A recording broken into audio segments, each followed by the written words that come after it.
Alright, so,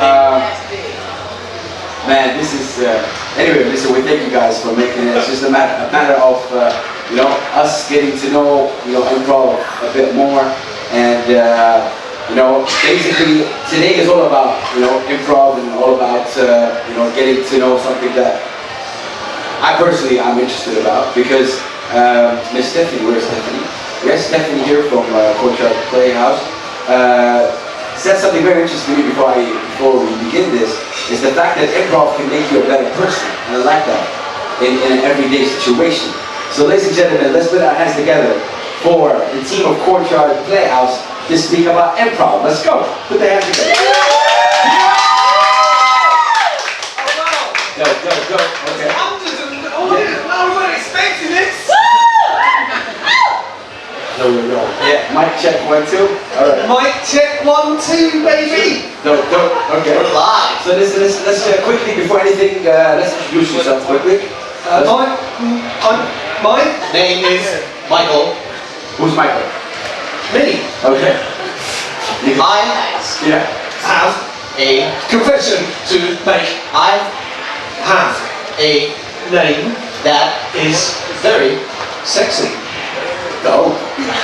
Do you want to hear? Hell yeah. My name is very secret. I can't tell you everything about me because it's very... You guys are missing out. Understand my dilemma, Mr. Hush. Yo. Okay. That was us messing around with an exercise we do called Word at a Time, where where you have to work collaboratively. You can't have an agenda that you follow. You have to be willing to change at any time. Because Salman may want to give one response to you, I may want to give another, and at some point, for it to make sense, we have to align our ideas, which we didn't do perfectly then. But it's quite a good one. Hello! Hi! Yes, new How crowd. are you doing? Don't leave! This is the second time we've left me.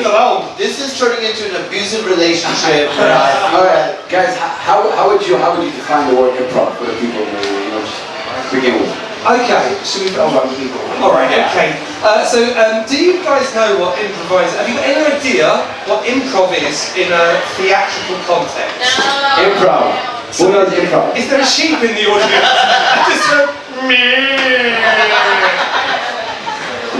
okay, so a couple of you. Well, we like to define it as this. It's making things up as you go along and being completely comfortable with doing that, which most of us, I certainly wasn't. I'm not comfortable with doing in real life. I don't know if you want to add anything to that. No, I think it's exactly that for me. Okay, what about the element of improv making you a better person? Like how would it improve? You know, because I want people to get out from here and maybe sign up with you guys and see how can it improve their lifestyle. Is that something that improv would do? I wouldn't say improve lifestyle. It doesn't make you rich, but wow, enhance it. Well, yeah, it does develop a lot of your skills as a person because you know the core things you learn to do in improv are things you want to implement in your own life as well. Part of it being living in the moment, learning to work with each other differently. I think exploring ideas and a general positive attitude. For me personally, one of the biggest lessons for me was accepting failure in life and with happiness. I know it's very cliche to say it's okay to fail and then you get better and stuff, and it sounds like bullshit when you're actually going through failure because you're like, I hate this.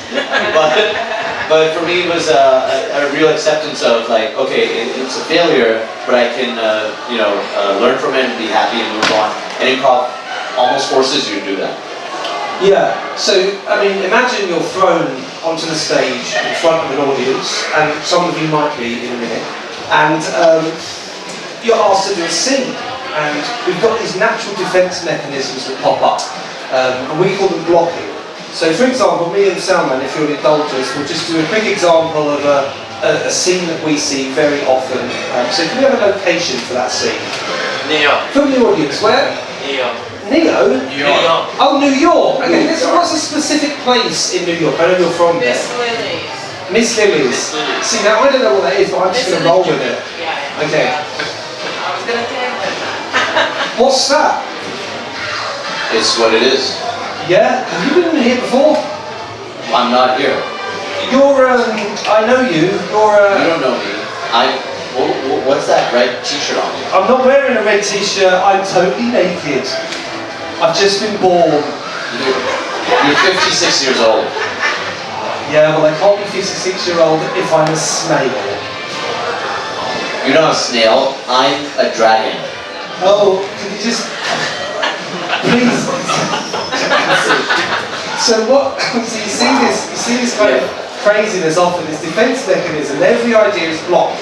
Now with improvisation, every idea has to be embraced, whether you like it or not. So you reserve your judgment till later. You might not like the person's idea, but you just roll with it. So hopefully we'll give let's have two of our super improvisers from our theatre up. So Hernana and Marie. Let's go. Give them a big round of applause, ladies and gentlemen. Yeah.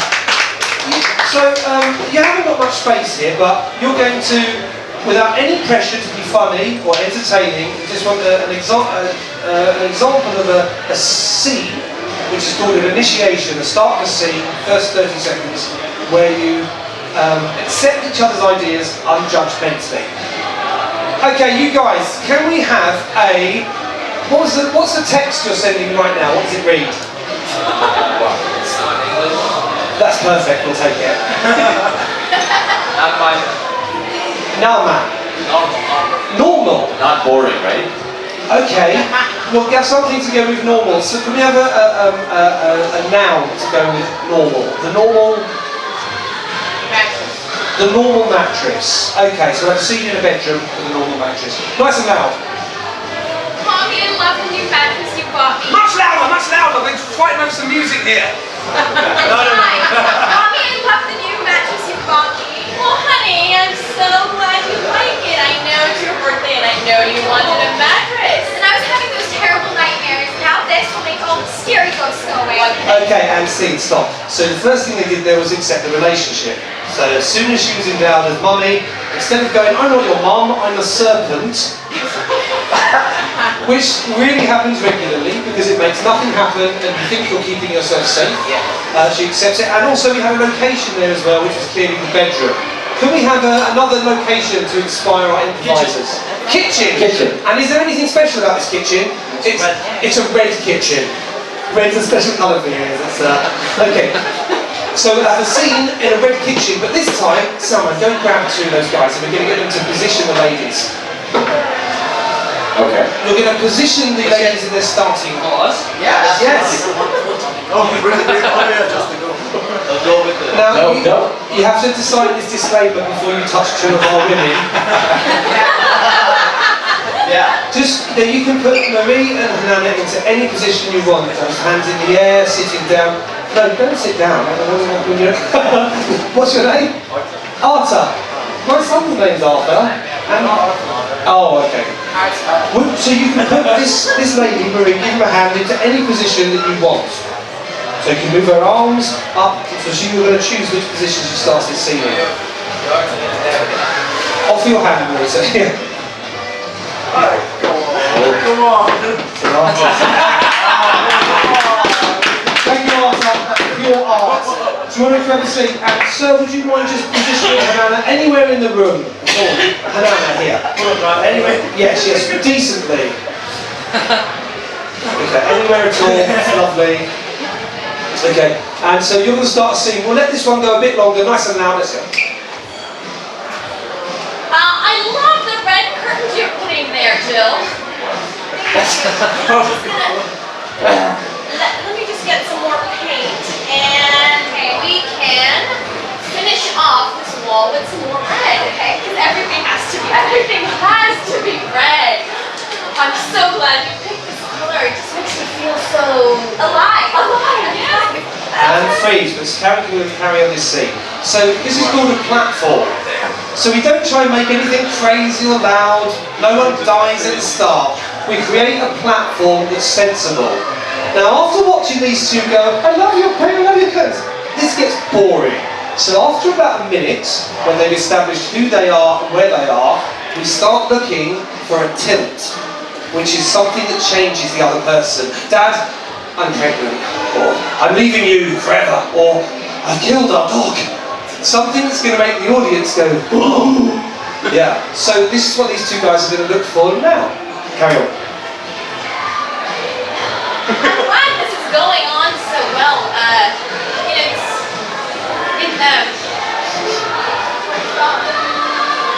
Do you smell what this paint smells like right now?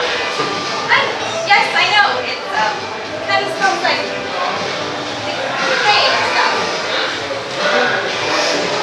Okay, get it. Okay. Put that down for a second. I don't want you to freak out, but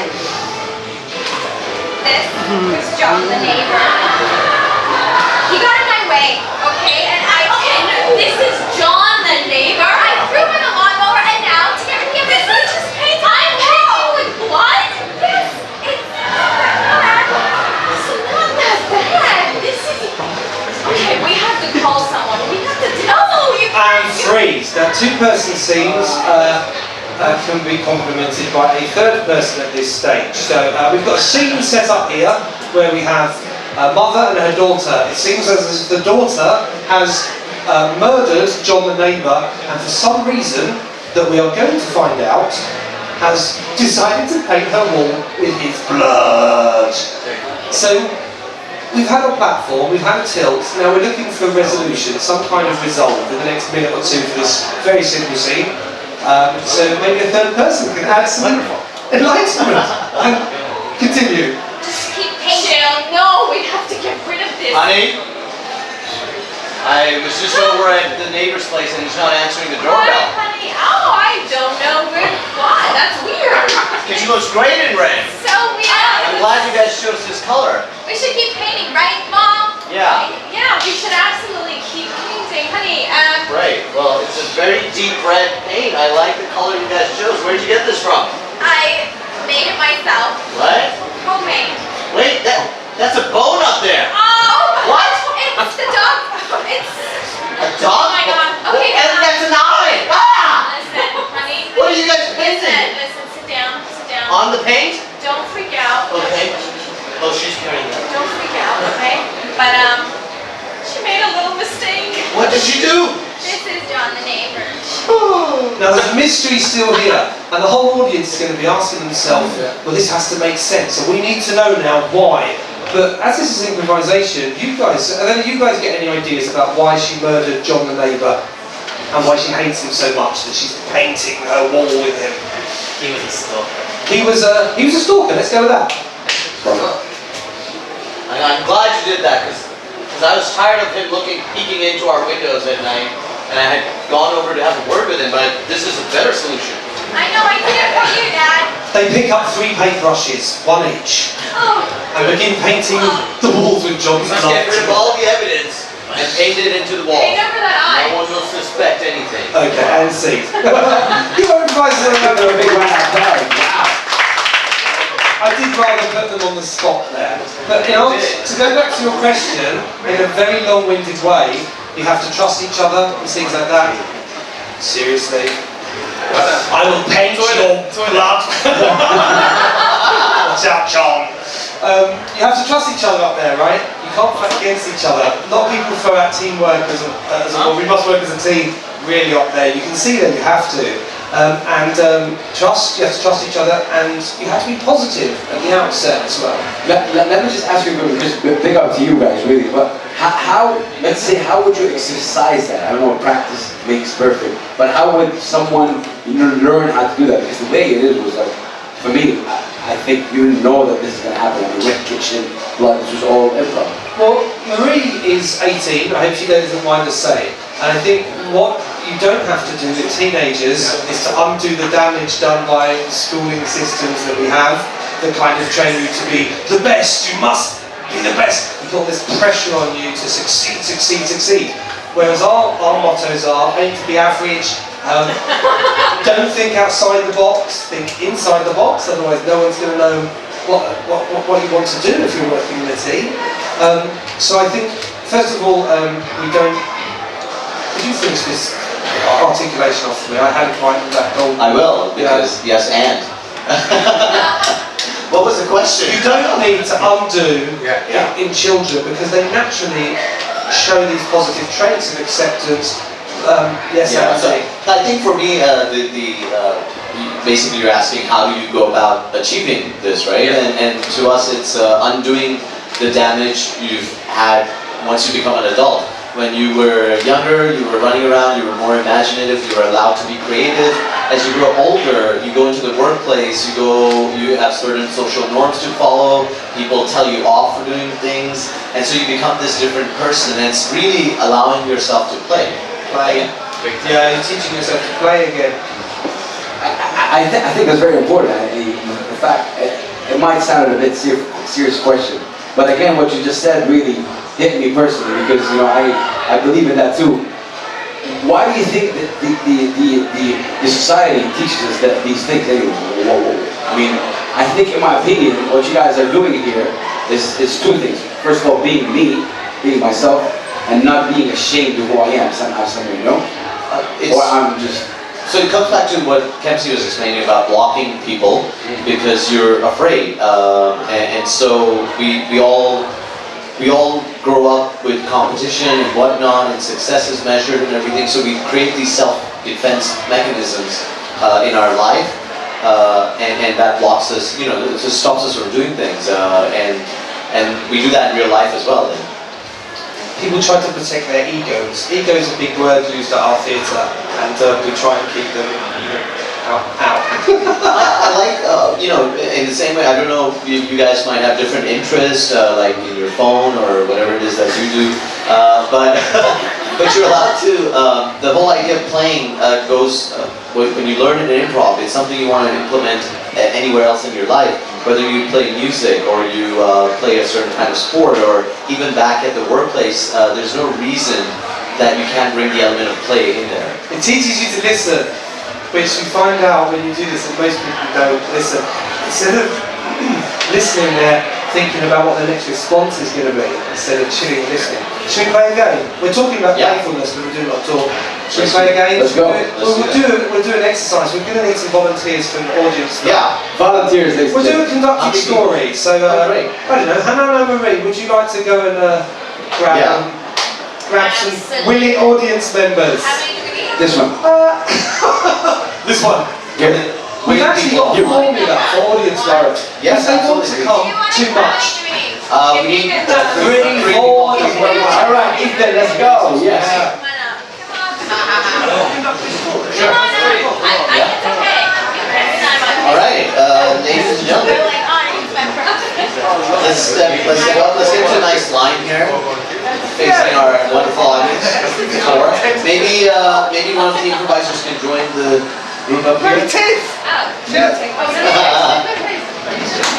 We'll have one of you guys come up, join in. I'm going to join in too. Oh, perfect. So we've got about 6 people. It's fine.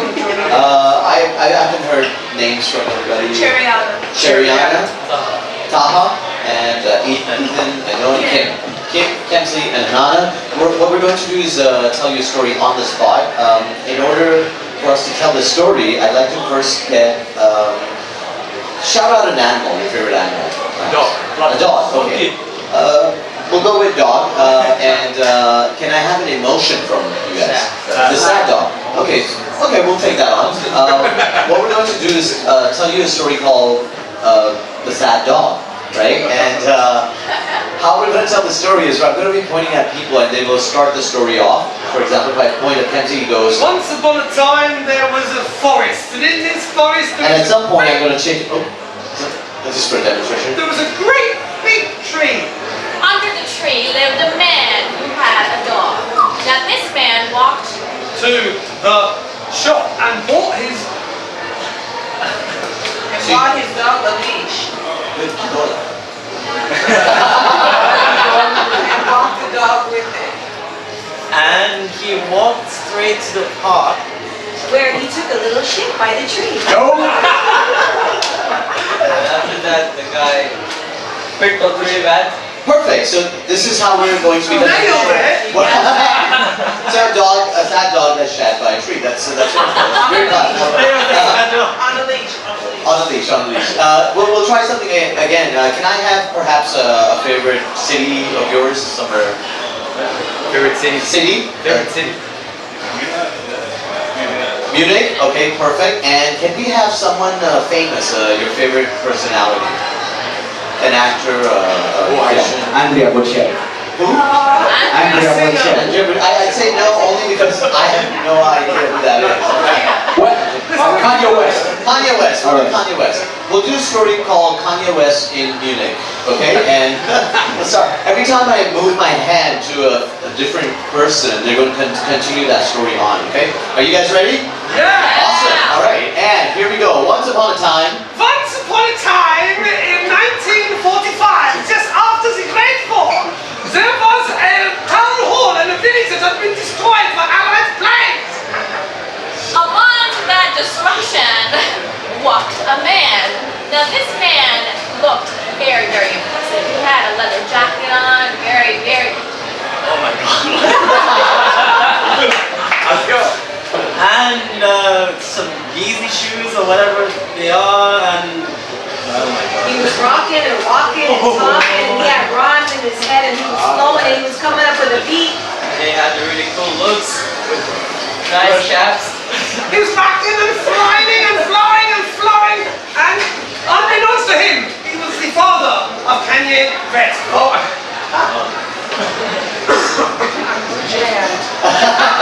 And you He's the say, father of Kanye West, and he created another son named Kanye. And so he walked through and he saw two babies just lying there. He said, wait a minute, this destruction?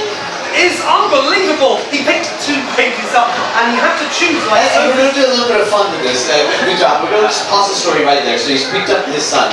What we do in a live game is we're going to eliminate some of these people, and how we do it is by shouting out "die" if they make a mistake. Right? Wow.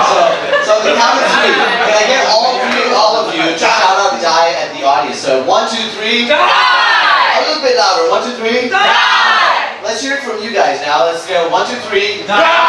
A little bit louder. 1, 2, 3. Die! Perfect. So anytime they pause, or you think they're stuttering or making a mistake, or you don't like, even if you don't like their story, just shout out "die" really hard. Are you guys ready to do that? Okay. And we're gonna start eliminating people. Oh yeah, maybe not as All right. And now that they're warmed up, we're going to do the story. Kanye West's father has. Start a new one. Okay, we'll start a new story. Can I have perhaps a different animal, perhaps? A nice little penguin. A nice little penguin. We'll do a penguin. Let's get an emotion from you guys. Happy. Happy. We'll do a story about the happy penguin. The happy penguin of Karama. Okay? Once upon a time. Once upon a time in Karama lived a shopkeeper who loved animals. In his yard there were hens and Chickens and geese and all kinds of animals. And then there was this one little cute penguin. And his name was Jasper, but he was due for slaughter that day. Used to like to eat fish and lay down. But Jasper wasn't going to get slaughtered. He knew it was coming, and so he made a plan. And that plan was to escape. And he really did not want to be slaughtered. And so what he did was he got with his tiger friend, who was also thought he was but the tiger and the penguin, they ran out To the road of Karama and wanted and started shouting, help! Somebody help us! Get us out of here! Running out. Thank you very much. Grab a seat here, I'll continue the story. We're going to go down to the last person. So, we're going to continue the story. Suddenly,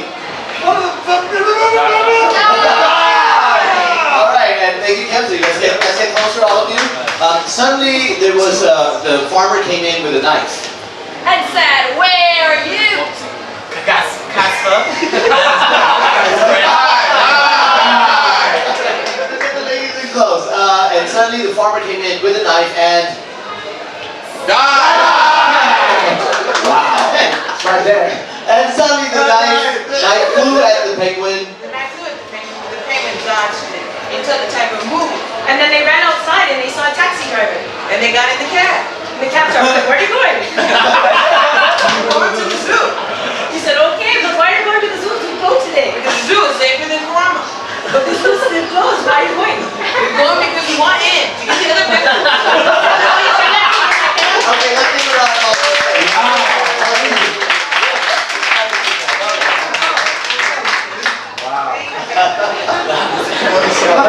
Let's give them all a big round of applause. Wow. Yeah, good audience members. But We just got a corner of a room to shout "die" in this car. the temptation is, and I think the people who are up there will testify, when you're being looked at, you think, oh, I'm on a show here. I need to win this. I need to stay in the game. And of course, part of the training that we alluded to earlier was not thinking like that at all. And in fact, realizing that if everyone here has a good time and they enjoy the story, everyone wins. But if we all try to win too hard, it looks really desperate. Man, give them a big round of applause for that. I like that. I really like it. Having got claps in school, We've got an official quote now. Yes. that was just attending. That's the only certificate I got. But yeah. How? Let me just. How would you able? Let's say people want to sign up for that improv. How can? What is the process like? Is it something as simple as? You have to come with us to Jabal Hafid, where we have an initiation. I know that. General station to sign forms. Yeah. See, I mean, we own the theatre. We've got the bits and bobs. We perform 3 times a week. We have workshops on 3 open days all the time. So it's really an easy process. And if you fancy doing it, trying it out. I think our next open day is quite soon. 27th, yeah, and it's a really lovely place. Tribeca's quite well kitted out, but ours is very nice too, isn't it? Yeah. You'll like it. There's only one place like the Courtyard Playhouse in Dubai. It's done like a London pub. Picture maroon walls and pictures on the wall. It's a very lovely place to be. It's hard to leave, and it's a little bit like Hotel California. Okay, this sounds really amazing. But let me just ask you. Yes. All our shows are free. Free of Wow. charge and packed as well. Yeah. Wow. So there's no charge. We make all of our money from to sustain us from corporate work, from training and development. So people come and they go, my company would like to do that. And so all of our shows, every single one of them on there, you do a donation at the end, but there's no charge. Wow. Yeah, that was my next question. How would you? Sorry. How are you able to sustain? What's the income? I did say right at the beginning, it doesn't make you rich. Clearly means someone not starving though. Yeah. My wife just went, yeah! I was trying to angle myself. Okay, let me get it. How is the support like from the community in Dubai here? I think like Kenzie said, it's a lot of corporate work we do, which is the bread and butter and keeps the theater running. I think also we kind of take it to different places, apply it in different scenarios. We do video work or something with brands, or have done corporate MC work and stand-up and whatnot. So yeah. But the work we really like to do is just play in the theatre, I think, on Monday, Tuesday, Wednesday, every week in September. And when you do that, you really come out like unplanned. It's really improv live. Yeah. Yeah. I know it sounds. But you can tell on certain nights when you come out. That wasn't planned. That did not look planned. There are other nights where it goes well and people go, no, I don't believe it. So either way, we lose out. We do a show called Speak. Has anyone here had to give a PowerPoint presentation before as part of it? Yeah. So we do the improvised PowerPoint. So that's called Speechless, and it's a show from the US, from Los Angeles, from San Francisco, and you have 6 slides. You don't know what they're going to be. You spin a wheel. You can be doing a TED talk, and the lights go down. The lights come up. And you just have to say, hi, my name's Jim, I'm from BBDO Enterprises, and I'm here to talk to you about this. And you have no idea what's going to come up. It could be a picture of a cat, it could be Hulk Hogan, and they have to do the whole presentation, and then you're judged by a business judge, a comedy judge, and an audience member. And so it's a lovely show, Speechless, the improvised PowerPoint. I personally find this like very, very important. Again, it goes back to enhancing, I think, a lifestyle. This is very important. But you know, I once had to go through that, but yeah, the whole TV thing shut down. Yeah, I had to. I think the other thing to, you know, when you speak about lifestyle and everything, I think you constantly improvise in real life as well, all the time, right? You might have an angry customer, you might have broken something at home and you have to lie to your mom. We've all done that. Lie about our grades, and you come up with things on the spot. So I think that's the other thing to remember is you're constantly improvising. We just help you improvise better. So let's say one of the audience or the people who's watching this is interested to actually like do that. Is there special like, you know, times, like a certain time that they'll learn how to improv, or it's a matter of, you know, picking up one time, two times? How does that go? It's a constant growth. I think Kenzie and I have been doing it for over 5-7 years or something. It's something, and in fact, like anything, like when you're learning, you're kind of constantly going, oh, I don't know anything. The more you learn, the more you feel like, I gotta improve quite a bit. And we have international guests come over as well, and that really sort of is a leveler. We go, okay, we think we're good, then they come over and we go, we're not. we're not so good. So I think to respond to your question, yeah, of course, like anything, if you're a humble individual, which hopefully that's the kind of people we attract, you're always learning, right? Who knows everything? Well, improvising is quite humbling in some sense as well. It's if you come in with an ego and think I'm going to be perfect, I think it just, first of all, it just allows you not to be perfect in this world where you're constantly fed stuff from magazines and whatnot, and that's why I'm okay with this now, you know. It's like, yeah. The most fun is working with people who don't mind failing as well. These people are great fun to work with instead of people who are driven to succeed on stage. Well, normally don't because of that. How did this whole thing start? How did this? What sparked it? Well, we were doing acting workshops. I was, and we were paying loads of money for venues everywhere else. We thought, let's get a warehouse in Elkers and let's turn it into a theatre. That's the next sensible thing to do, right? Naturally, just yeah. Wow. I have to give it to Kenzie and Tiff. They've put in a lot of effort to put something in the city that you know, a lot of people wouldn't even imagine would exist, and it's a wonderful space where loads of people have come in. I think it's had a real impact on their lives. And it's a great place to be and be part of. Should we play another quick game? Yeah. Got time. I want to be part of this game. Oh, you want to be part of it? Yes, yes. Perfect. Sir, grab a seat. Let's just swap here. Maybe we can have. Okay, I've got one. You guys are going to be an oracle, so you're going to need to drop your microphone. I'll hold that, and you're going to need to link arms. Stand up, you guys, and link arms with Salman. Link arms, yeah. Link arms. Yeah, link arms. Forward. What happens here stays here. Yeah. Okay. So this right here is an oracle and can answer any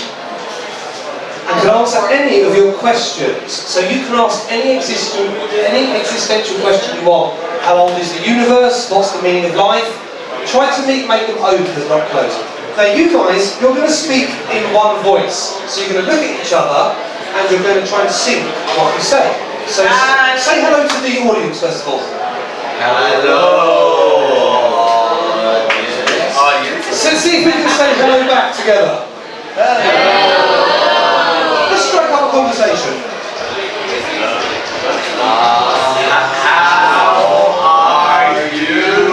Today. Good. So now what normally happens is one person out of the pair will try and control it by saying, "How are you doing?" and imposing themselves on the other person. But the ideal way to do this is to offer a syllable each. So I want you to, I'm going to ask you a question, I want you to answer it and try and share the answer, okay? So I'm going to ask you, how do you feel about Trebek? I turn a person personally love Tribeca. Okay, now every time you say something that doesn't sync, you're going to go all the way back and start again. Okay. How do you feel about Tribeca? Look at each other. I personally love Tribeca because That's the start, go. I personally love Tribeca because That's the start. I personally love Tribeca, but the food is extremely expensive. That's the start. You've got to do the whole sentence.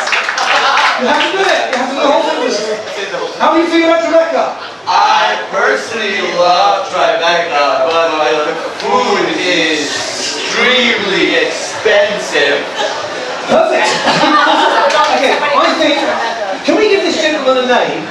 This hybrid character. What should we call him? William Bubble. Excellent. That's a good name. I think we're going to take William Bubble on a date. So Marie and Anna, could you team up, please? Where's an interesting location for a date? Subtile.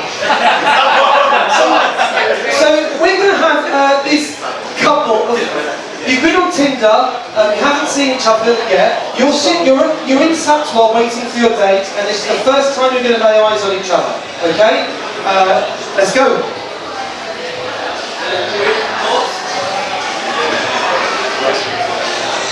Hello, girls. Hello, girls. Hi! Are you William? Hi! Are you William? Yes, I am. Yes, I am.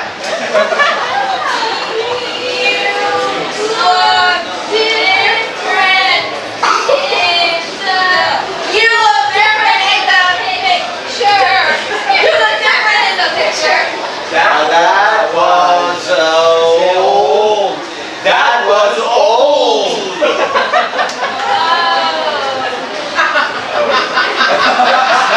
That's a sign. That's a great sign. That's a great sign.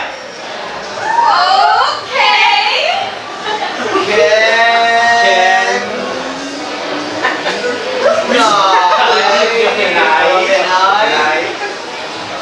Are you crying? Are you drunk?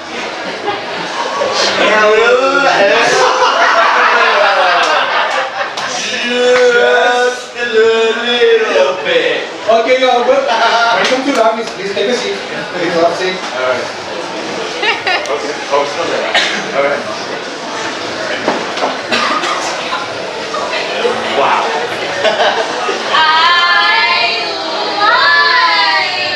I like this, but I like this place. It's one of the best. It's one of the best places in Kabbalah. Find an excuse to touch each other. Huh? Find an excuse.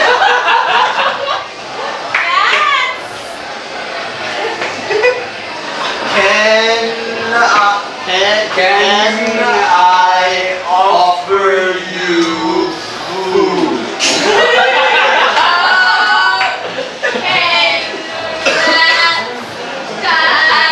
Okay, that's great. Here you go. The second the food touches her mouth, she instantly falls in love with him because it's a love potion.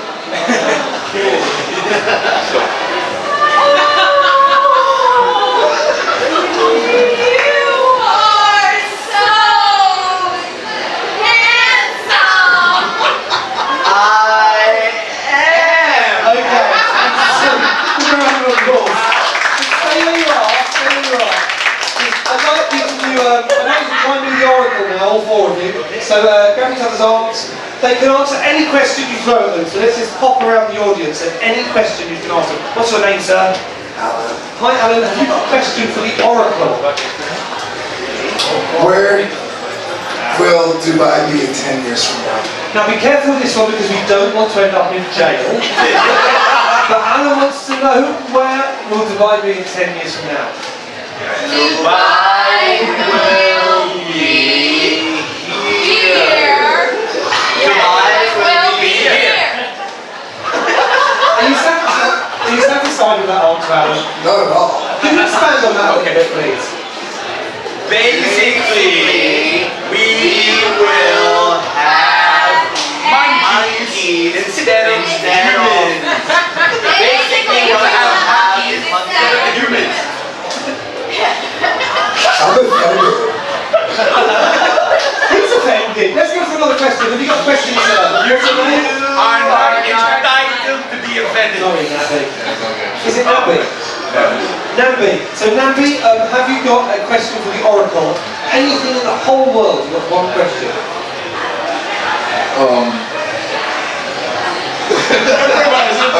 Nabi, anything at all? Why did he took Adam for the apple? We're going to stay away from that question. Anything religious? We're going to do that. You got another one, Nabi? When will big ass lose weight? Big ass. When will big ass lose weight? I will never lose weight because I like food. Because I like food. Whole sentence again. I will never lose weight because I like food. What's your favourite food?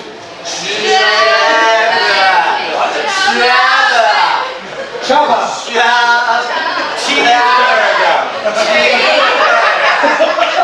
Okay, one more question from the audience. One more question. Has anyone down here got something existential, deep and meaningful you've always wanted to know the answer to? Because the Oracle knows the answer. I'm going to choose you, sir, because you said, oh shit, with real gusto. So, part of improv is just saying the first thing that comes into your head. So, after three, first question that comes to your head. 1, 2, 3. What will happen to the world in 5 years? Destruction. Okay, what will happen to the world in 5 years? In 5 years, the world will close. In 5 years, the world will close. And then there will be closure. Then there will be closure. What are the best 3 things about life, Oracle? The best 3 things? One is friendship. Friendship. One is friendships. One is friendships. Friendships. One is friendships. I think we're clear on that now, Oracle. If we can move on to 2 or 3, before that 5 years is up. Yeah. 2 is slow dancing. 2 is slow dancing. 3 is hot potatoes. Sleeping.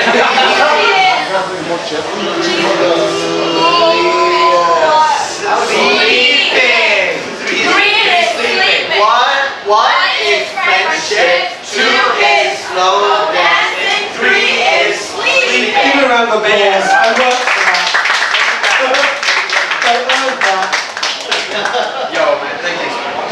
Ladies and gentlemen, wow, that was amazing. What was it like to be part, honestly, without the... I'm not gonna sugarcoat it, really. I think it's really cool, man, because Well done for him for his first time here. I don't know, but I tell you the truth, I think it really can help me personally interact with some things, and I think it exercises your brains how to come up with things. And what I love personally about it is that I've never met these people, and now we feel like we're a team, together. So I think it's kind of cool.